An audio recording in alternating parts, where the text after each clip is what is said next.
Не позволявайте да ви унижават и да ви обиждат. Хората тъпчат тези, които мълчат.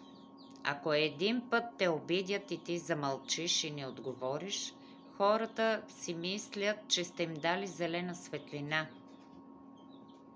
и им разрешавате да ви обиждат и унижават. Да. Неуважението започва с малките неща. С подигравки, с игнориране на твоето внимание. И ако преглъщате това, утре ще ви дават съвети за тяхна полза. Ще ви карат да правите неща, които на тях им харесва и им изнася. И на следващия ден, следващия път, те просто ще спрат да гледат на теб като на човек.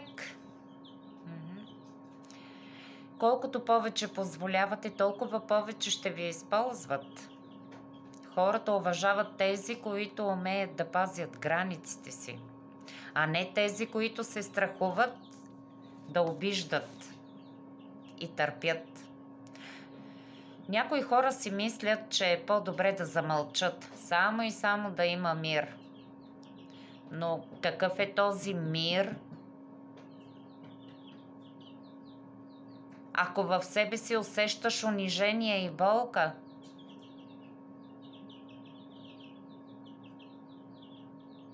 За това, ако искате да се научите как да поставяте граници, как да защитавате себе си, да не позволявате да ви унижават и да ви обиждат,